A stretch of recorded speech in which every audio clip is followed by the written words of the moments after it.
Oke, baik. Perkenalkan kami dari kelompok 2 dan kami membawakan topik tentang Enterprise Service Bus atau yang biasa disingkat dengan ESB. Dan kami beranggotakan, eee,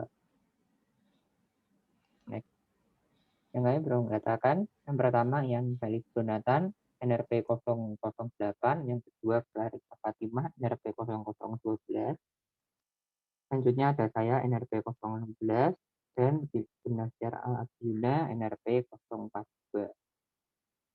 Selanjutnya, dan ini adalah daftar isi dari presentasi kami atau apa saja yang akan kami presentasikan. Yang pertama ada definisi, yang kedua ada cara kerja ISB, yang ketiga kegunaan ISB, keempat fungsi ISB, kelima kerugian ISB, keenam contoh produk, dan yang ketujuh ada proprietary versus open source ISB.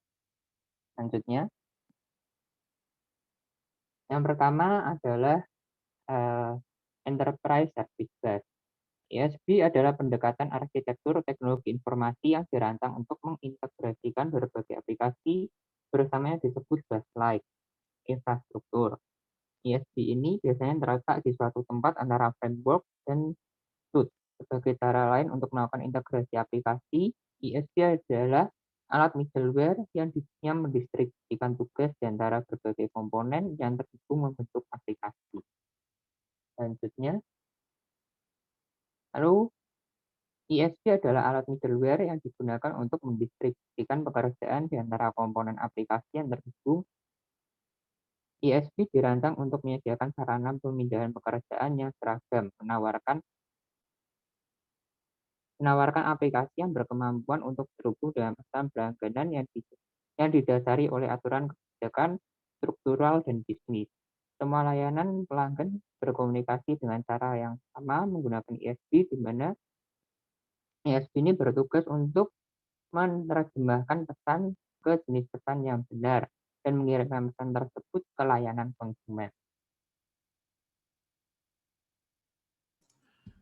Baiklah, selanjutnya merupakan bagaimana cara kerja dari ISB. Jadi, meskipun bisnis mungkin tidak selalu berhasil, ISB dibuat untuk menyederhanakan kekacauan yang dapat muncul ketika terdapat format yang berbeda. Mulai dari layanan dan aplikasi hingga mainframe yang ingin berintegrasi satu sama lain. Pada dasarnya, ISB memaparkan antarmuka layanan yang sama terhadap potensial klien, kemudian diekspos oleh layanan yang terhubung ke ISB.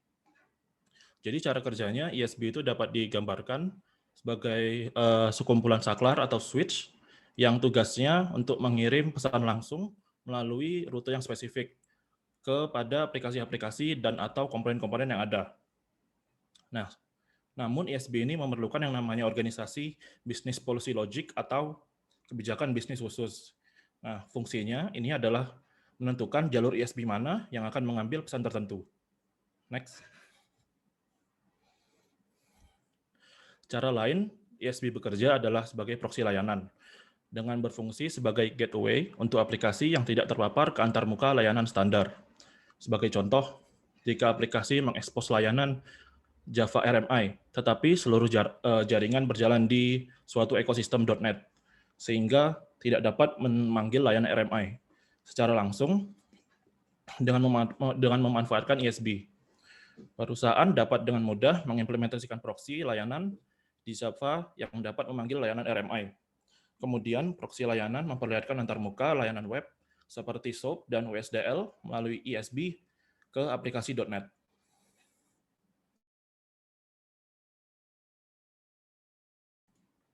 Selanjutnya adalah kegunaan ISB bagi perusahaan. Satu, yaitu menjadi satu titik akses. Dengan menghubungkan klien dan layanan melalui ISB, perusahaan hanya perlu mencari layanan di satu lokasi tunggal ISSB. Bahkan jika proses bisnis berganti server, semua yang perlu dilakukan adalah konfigurasi ulang ISB dan perusahaan masih dapat mengakses layanan melalui ISB. Selanjutnya adalah manajer transaksi. ISB juga berfungsi sebagai manajer transaksi yang berarti mengkoordinasikan transaksi terdistribusi yang melibatkan banyak layanan. Ketika banyak proses bisnis dan layanan yang berbeda perlu bekerja sama dalam sebuah transaksi, Biasanya konfigurasi diperlukan untuk mengkoordinasikan transaksi tersebut. Namun dengan ISB, hal tersebut tidak diperlukan. Perusahaan dapat mengakses ISB untuk menangani transaksi dengan lancar. Yang ketiga adalah manajer keamanan. ISB juga berfungsi sebagai manajer keamanan dan memusatkan proses seperti autentikasi, otorisasi. Terlepas dari apakah proses bisnis dalam aplikasi memiliki autentikasi atau otorisasi. ISB dapat menyesuaikan pengaturannya untuk meminta layanan antarmuka yang diekspos ke klien dengan ISB.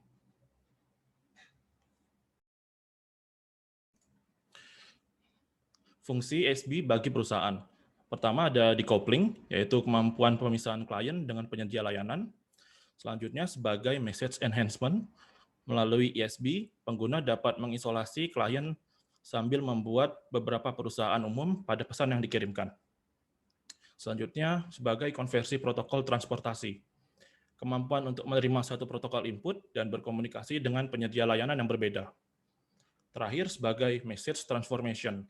Melalui ISB, pengguna dapat mengubah pesan yang potensial menjadi berformat dan terstruktur.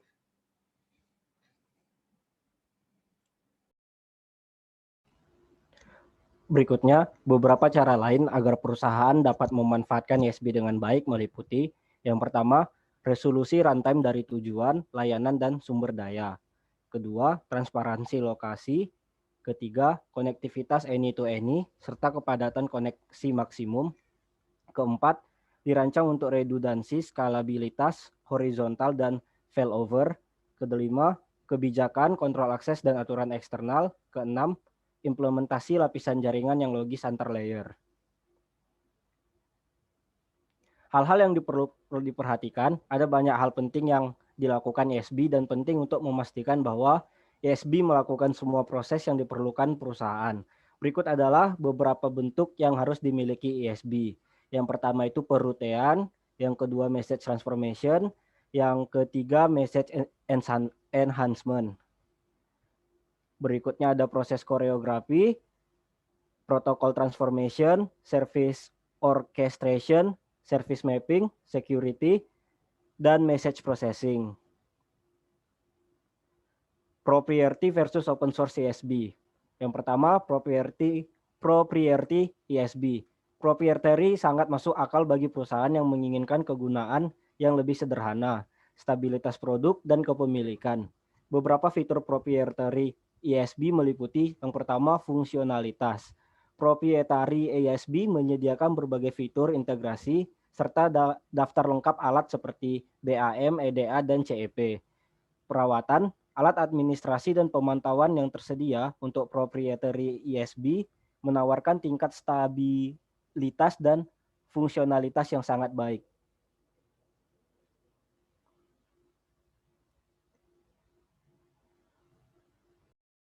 Baik, selanjutnya yang kedua yaitu open source ISB. Open source ISB juga memberikan banyak manfaat dan fitur yang dapat dimanfaatkan oleh bisnis menjadi beberapa keuntungan utama dari kemudahan instalasi hingga komunitas open source. Di mana keuntungan terbesar dari ISB open source adalah biaya, di mana open source ISB dapat berharga lebih murah secara eksponensial daripada proprietary ISB. Yang kedua yaitu vendor agnostik, di mana open source ISB adalah vendor agnostik, perusahaan yang memiliki fleksibilitas dan lebih besar untuk bekerja di berbagai platform. Yang kedua adalah kerugian dari ISB. Kecepatan komunikasi dari ISB itu lebih lambat, terutama untuk layanan yang sudah kompatibel. Yang kedua yaitu titik kegagalan dapat mematikan semua komunikasi perusahaan. Jadi kalau misalkan ada satu kegagalan titik gitu ya, jadi langsung mematikan semua komunikasi dari perusahaan dan tidak bisa membuka ISB-nya. Yang ketiga adalah konfigurasi tinggi dan kompleksitas dari pemeliharaan ISB itu sendiri. Produk-produk yang telah berhasil dilakukan dengan ISB adalah yang pertama Microsoft Azure Service Bus, yang kedua Microsoft BizTalk Server, yang ketiga ada Oracle Enterprise Service Bus, yang keempat adalah IBM. Sebenarnya masih banyak produk yang diciptakan, namun kami hanya mencantumkan 4 contoh saja. Kira-kira seperti itu yang dapat kami sampaikan. Mohon maaf apabila terdapat kesalahan kata dari kami. Undur diri. Wassalamualaikum warahmatullahi wabarakatuh. Terima kasih.